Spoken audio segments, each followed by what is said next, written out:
the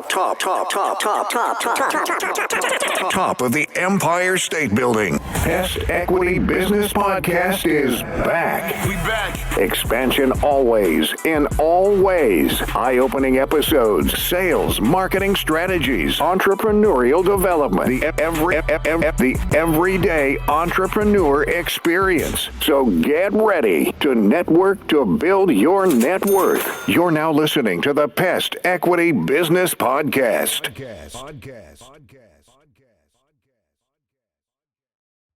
Welcome all and welcome back to another great episode of Pest Equity Business Podcast. I'm your host. On episode number 65, we're going to answer the question of what is pricing strategy and how to effectively use it to boost your revenue. So let's get into it. I remember way back in high school, my first microeconomics class, the lesson was on supply and demand curves in a perfect market. I'll spare you the yawning-inducing details, but we were taught that a higher price correlated to lower supply and greater demand, and a lower price to the opposite. Yet, no matter the market, the point at which the two curves crossed was known as the equilibrium price, the perfect price point for that particular market. Sounds like a wonderful, balanced bliss, doesn't it? Well, as many of you know, the real world of pricing does not occur in a perfect market, at least one that we can see since we don't have perfect information at our disposal. If we did, pricing strategies would be exceptionally easy and profitable. The question then becomes, how can you take advantage of working within imperfect market forces? Determining the right pricing strategy for your products or services can be challenging for startups and existing businesses. How you price your product, service, or workshop can have a massive impact on your sales and profitability. So it's important to get pricing right.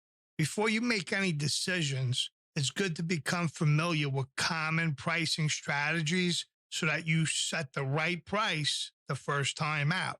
Educating yourself about how to set pricing can give you a competitive edge. This episode will walk you through different pricing methods and how to find the right strategy for your business. So before we begin, let's define what is a pricing strategy. At its simplest, a pricing strategy is how you decide what to charge for your goods or services. For most, it starts with considering the cost of production and labor and market conditions. In the classic business world, pricing is an art form. Pricing gurus at major companies obsess over finding the perfect price to maximize profit from a given product or service. In other words, that Gillette razor is priced the way it is for a reason, not because it makes the most sense for the consumer, but because it maximizes shareholder value. So keep in mind that a pricing conversation is really about how you will get the most value from the product or service you decide to sell. Thankfully, independent business owners don't have shareholders, so we can also take into account things like doing what's right for the customer. Getting your price point right from the first client or sale is important. If you have set pricing too high, customers may find what you offer somewhere else for a lower cost. If it's too low, you won't have enough profits to stay afloat. Once pricing is set, it also might be more difficult to make changes because you set the tone for the perceived value of your service or product. So let's discuss how to determine the best pricing strategy for your business. Now, determining the best pricing strategy can be complicated, especially for a new business owner.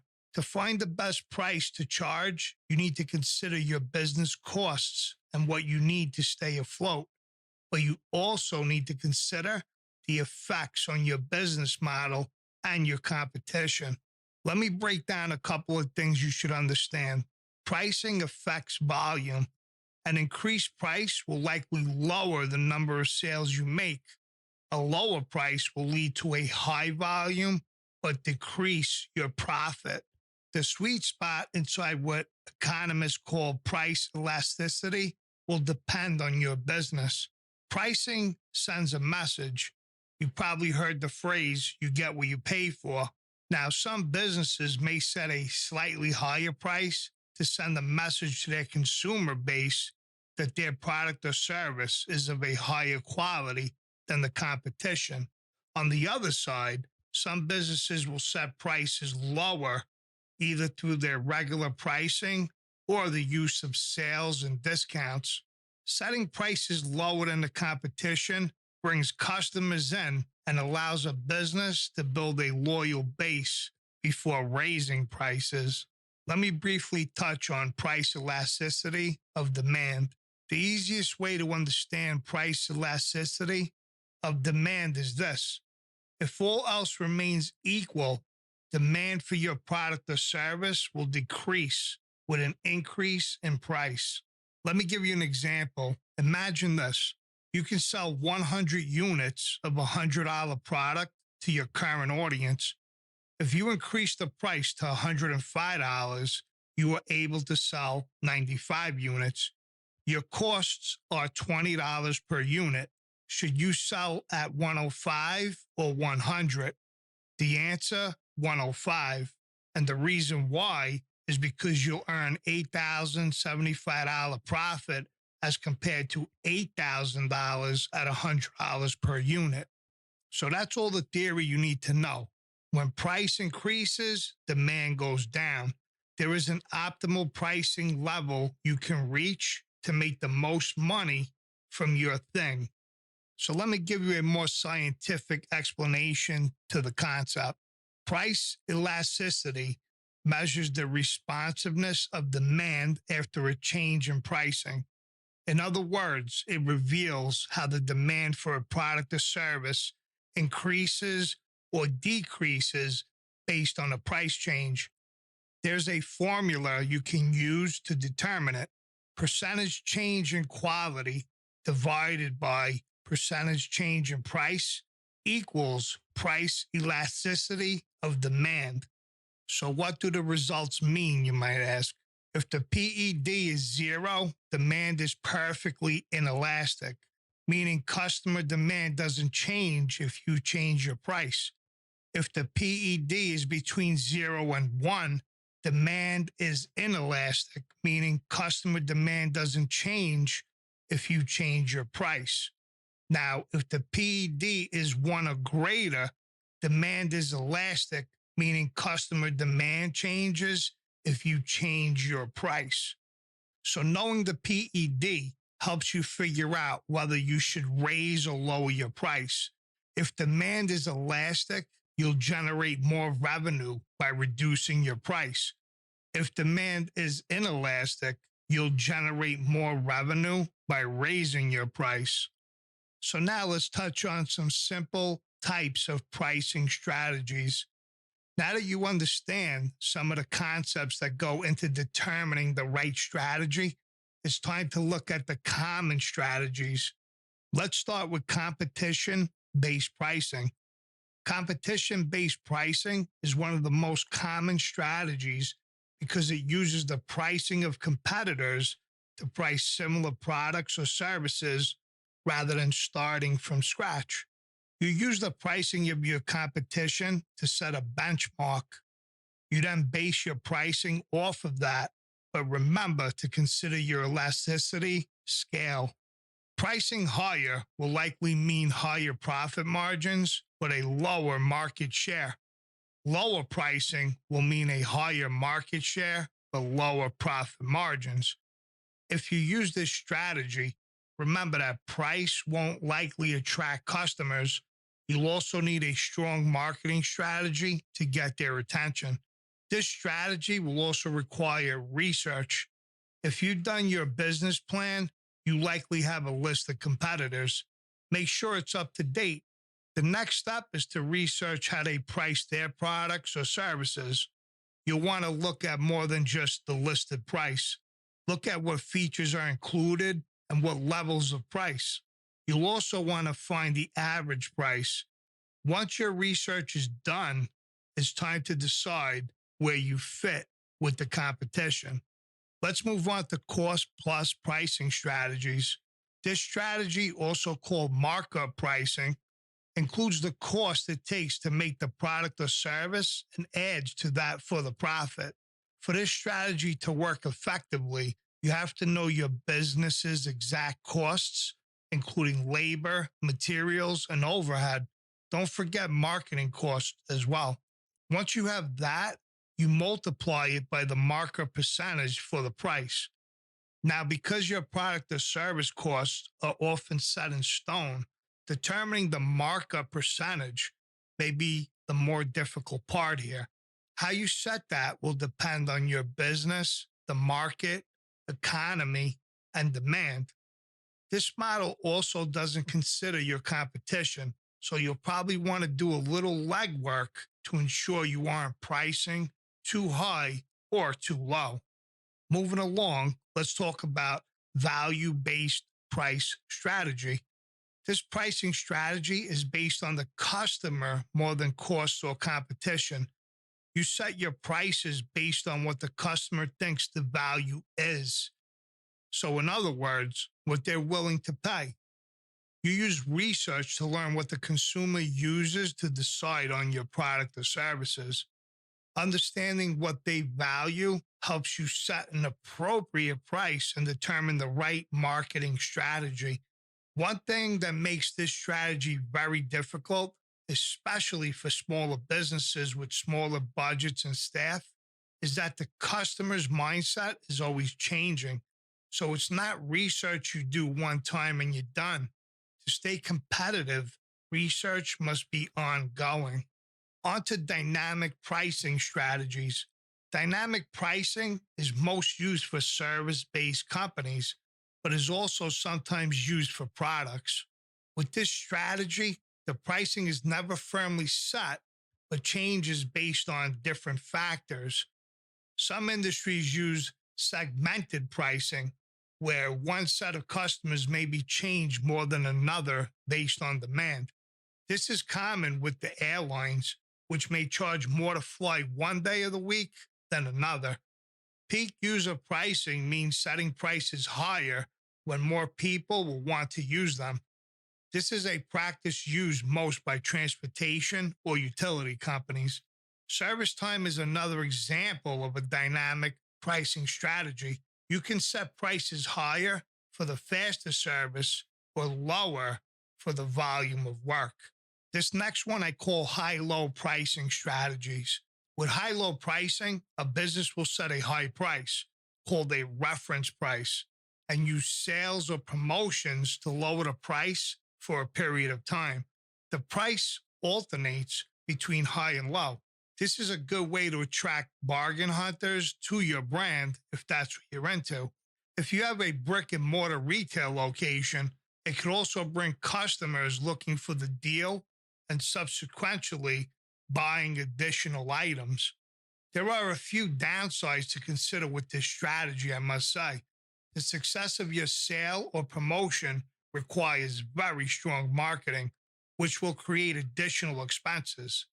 If you run too many sales, your customer base may begin waiting on the sale opportunity and not purchase at full price. It's also possible that the you get what you pay for mentality will affect your business.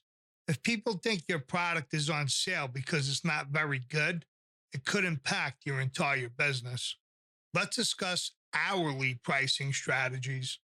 Hourly pricing is also known as rate-based pricing.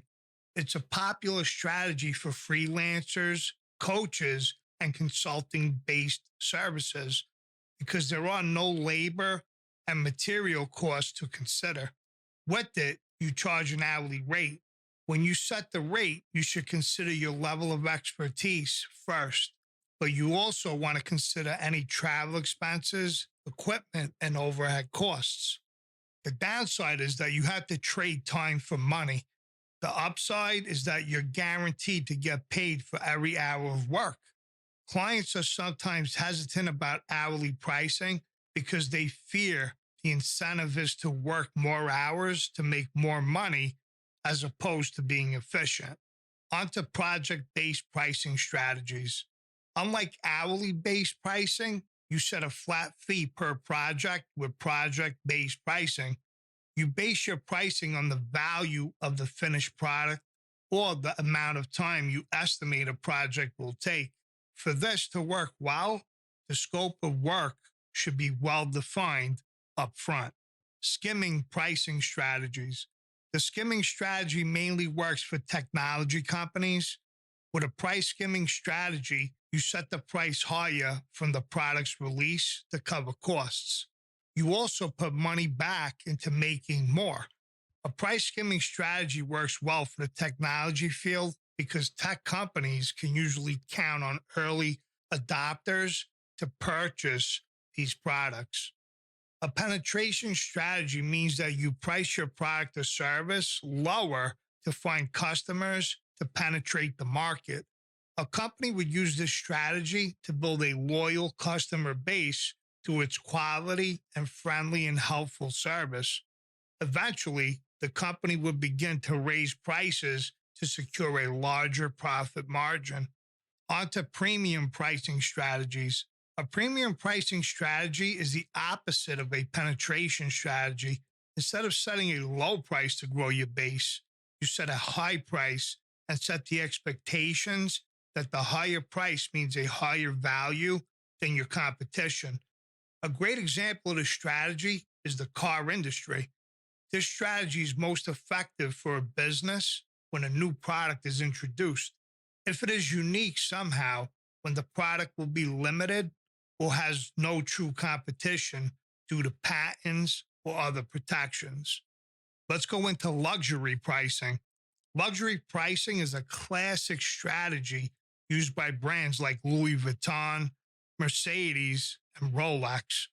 The price has more to do with the aspiration and image of the person making the purchase than anything else. By buying a product or service at a luxury price, we are buying our way into a club. That club is representation of how we want others to see us in the world. Freemium pricing strategies.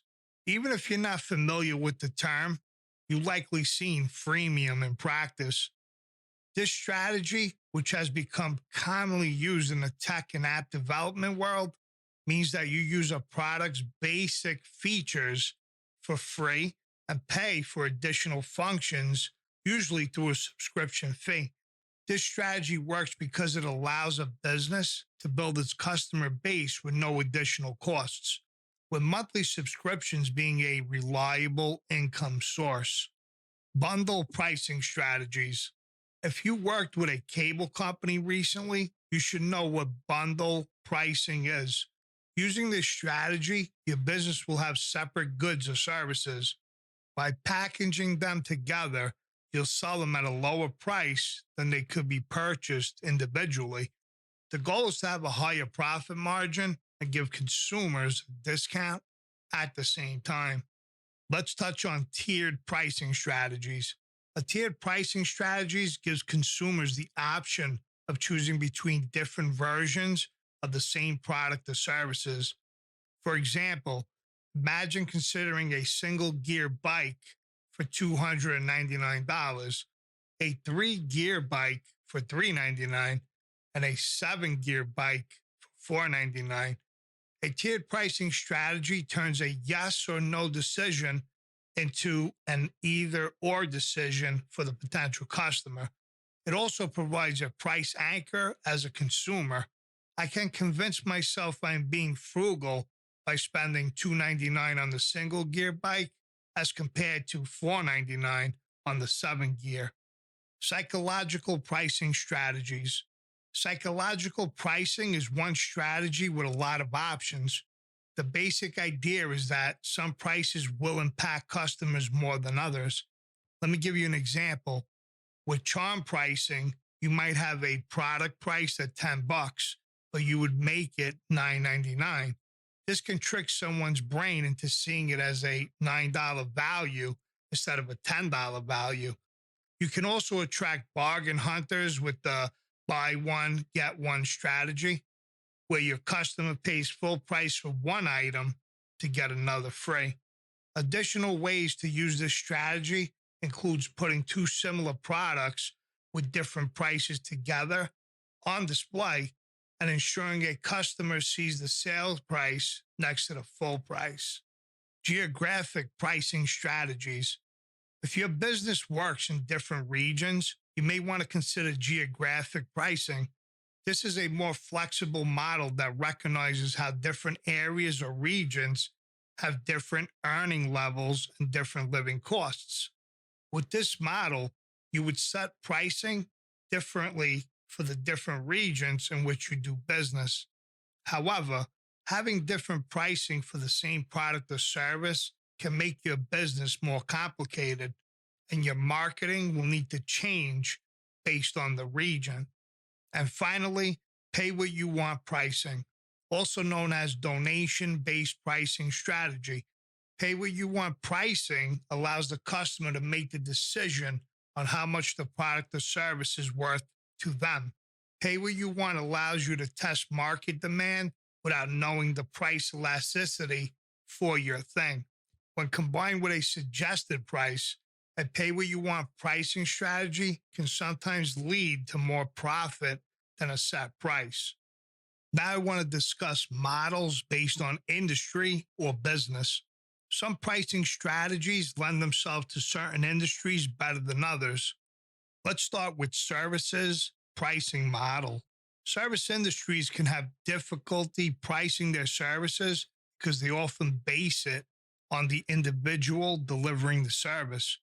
Independent contractors and freelancers must consider their experience and quality of work, as they typically don't have many production costs.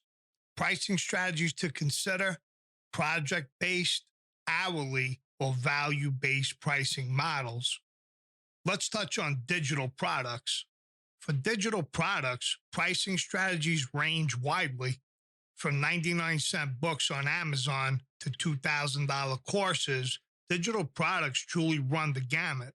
Your price should be a reflection of your industry, your customers, and the value provided through your product or services. Pricing strategies to consider in the digital world: competitive pricing, value-based pricing, tiered pricing, and pay what you want pricing. Let's jump over to physical product pricing models. If your business makes a tangible product, you likely need to consider the costs that go into production.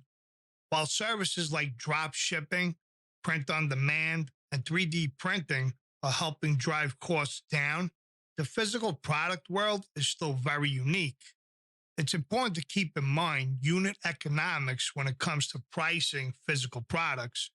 If you lose money selling one product, you'll lose more money with every successive sale.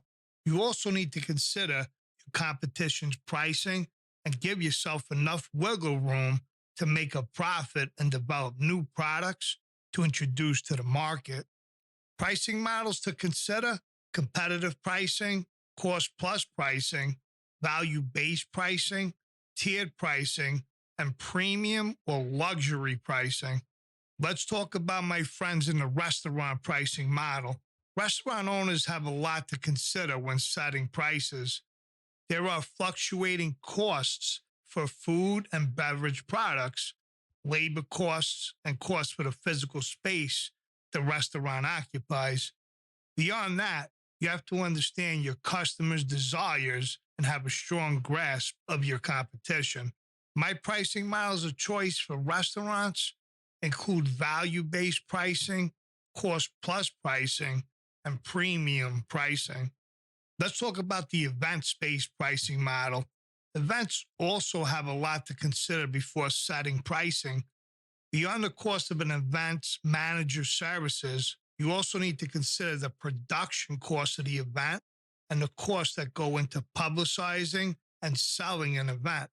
Workshops and live events like conferences are highly dependent on the speakers or workshop leaders to deliver value. The experience of the attendee can vary greatly from session to session. Setting clear expectations up front helps frame the value of the event so that a potential attendee is ready to consider the price you set for the ticket. My pricing strategy of choice for setting ticket prices include dynamic pricing, competition-based pricing, and value-based pricing. Let's talk about nonprofit pricing models. It may sound odd, I know, but even a nonprofit needs to consider a pricing model to ensure it's around to provide a service for a long time. Depending on the nonprofit's goals, it will need to consider the cost to operate and what it needs to meet those and possibly expand its reach. Don't forget to include the costs of licensing, volunteers, and stakeholder communications. My pricing model of choice would be demand pricing, cost plus pricing, and competitive pricing. Keeping it moving, let's talk about real estate pricing model. The real estate market will find a lot of fluctuation in their considerations.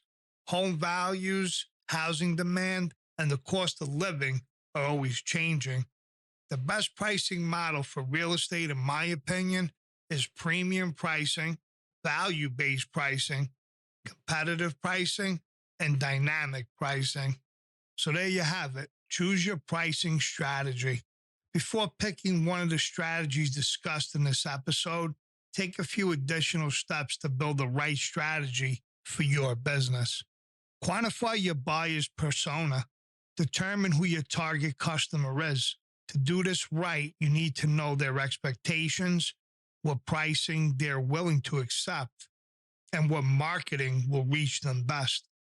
For example, you need to decide if your target customer prefers premium pricing or economy pricing. If you target premium customers, you'll need to include product or service features to meet premium expectations, and you'll need to market yourself to match those expectations. Determine the best value metric and bundling. A value metric is how you measure value in your product or service. You have to determine what value the customer assigns to your product or service. Price your product. Once you have this information, it's time to assign a price.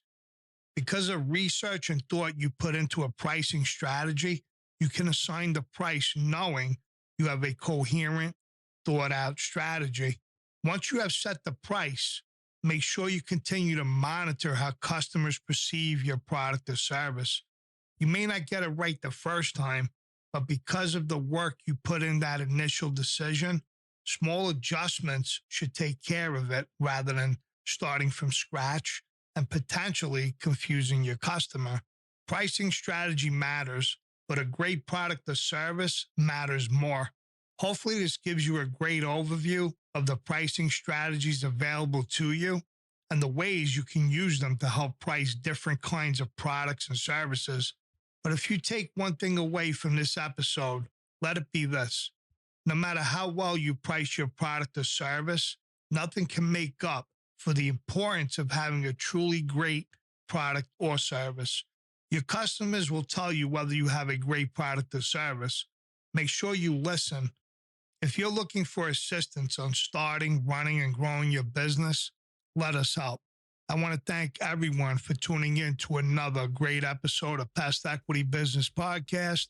If you enjoyed the content, I appreciate if you subscribe to the channel, subscribe to the podcast, follow us on Instagram, like us on Facebook, and we will see you all on the next episode. God bless. Thank you for tuning in to another great episode of Pest Equity Business Podcast. Be sure to share, like, and subscribe. Follow us on Instagram at Pest Equity Podcast. Join the Facebook group and go subscribe to our growing YouTube community. Have a question or topic for the show? Want to be a guest on the show? Shoot us an email at pestequitypodcast@gmail.com.